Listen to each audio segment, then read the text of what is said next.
സർവമംഗളമാംഗല്യേ ശിവേ സർവാർത്ഥസാധികേ ശരണ്യേ ത്രയംബകേ ഗൗരി നാരായണി നമോസ്തുതേ.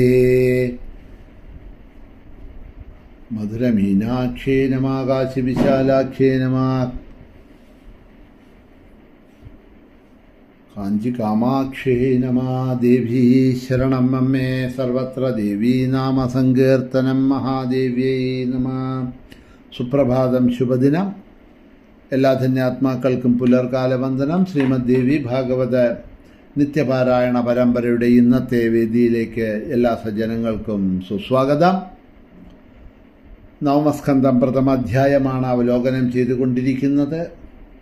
ദേവിയുടെ വിവിധ കലാ അവതാരങ്ങളെക്കുറിച്ച് പറയുന്ന സമയത്ത് അവിടെ കപിലപത്നിയായിട്ടുള്ള ധൃതിയുടെ അവലോകനം വരെയാണ് ഇന്നലെ പറഞ്ഞു നിർത്തിയത്.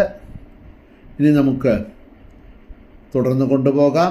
മുക്തന്മാർ പോലും പൂജിക്കുന്നതായിട്ടുള്ള ജഗത്തിന് പ്രിയപ്പെട്ടവളാണ് സത്യപത്നിയായിട്ടുള്ള സതി എന്ന് പറയാണ്.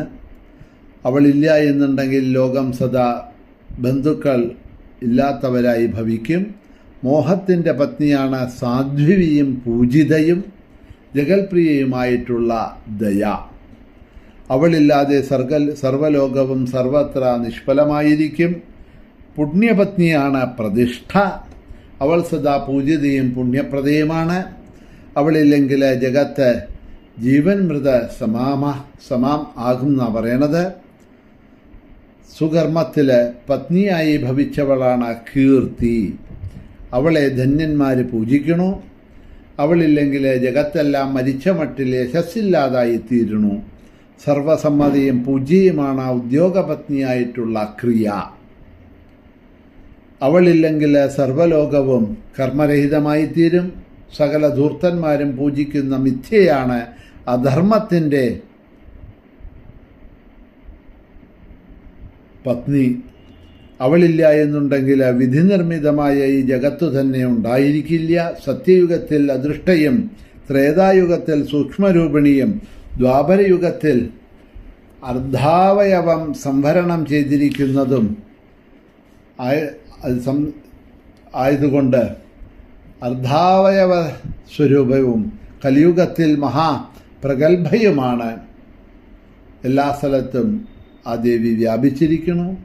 കപടം എന്ന ഭ്രാതാവിനോടൊത്ത് അവൾ ഗൃഹം തോറും ചുറ്റി സഞ്ചരിക്കുന്നു. സംപൂജ്യരായ ശാന്തിയും ലജ്ജയുമാണ് സുശീലൻ്റെ ഭാര്യമാര്.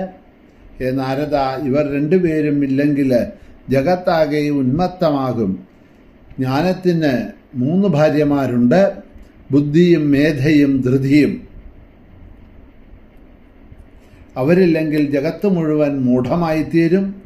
എല്ലാവരും ഉന്മത്തരമായി തീരും. ധർമ്മൻ്റെ പത്നിയാണ് മൂർത്തി.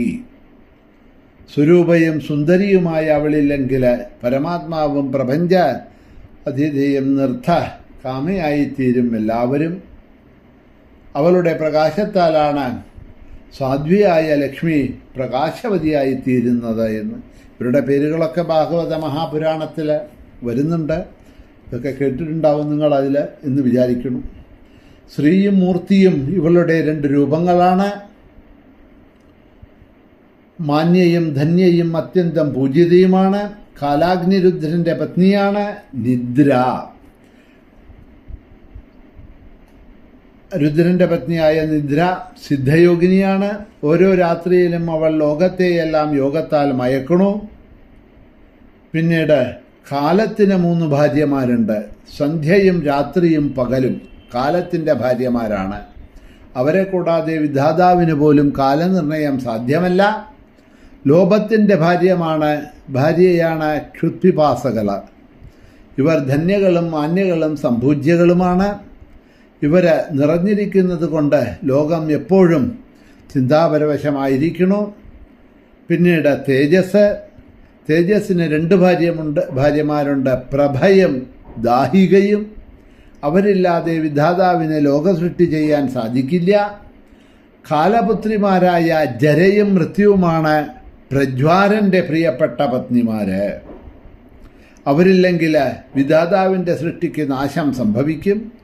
നിദ്രയുടെ പുത്രിമാരായ മടിയും പ്രീതിയുമാണ് സുഖത്തിൻ്റെ പത്നിമാര്. ഹേ നാരദരെ, വിധി സൃഷ്ടി ആരംഭിച്ചപ്പോഴും മുതൽ ഇവരെ ജഗത്താകെ വ്യാപിച്ചിരിക്കുന്നു.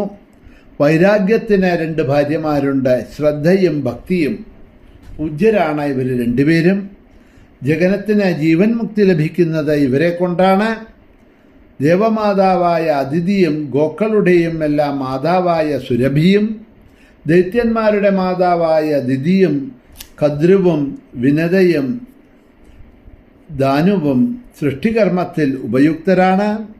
ഇവർ കലകളായി പ്രകീർത്തിക്കപ്പെടുന്നുണ്ട് എന്നവരെക്കുറിച്ചൊക്കെ പറഞ്ഞു. മറ്റനേകം കലാവതാരങ്ങളുണ്ട് ദേവിക്ക്. അവയിൽ ചിലതെല്ലാം പറയാം, കേട്ടോളൂ. എല്ലാം പറയാൻ കഴിയില്ല.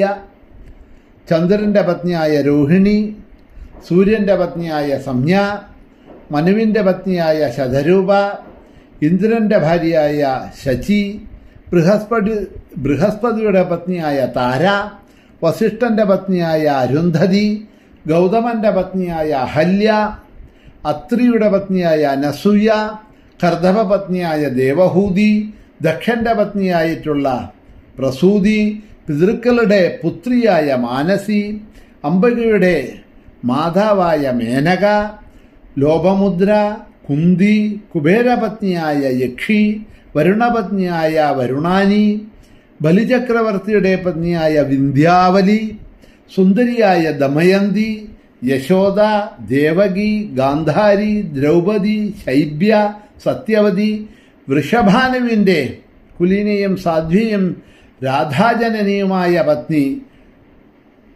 കുലോദ്വഹ, രാധാറാണിയുടെ അമ്മയുടെ പേരാണ് പറഞ്ഞത്. കുലോദ്വഹ, മന്ദോദരി, കൗസല്യ, കുരുവംശജൻ്റെ പത്നിയായ സുഭദ്ര, അർജുനൻ്റെ പത്നിയായ സുഭദ്ര, രേവതി, സത്യഭാമ, കാളിന്തി, ലക്ഷ്മണ, ജാംബവതി, നാഗ്നജിതി, മിത്രവിന്ദ, കൃഷ്ണൻ്റെ പത്നിമാരിൽ പെട്ട മറ്റൊരു ലക്ഷ്മണ,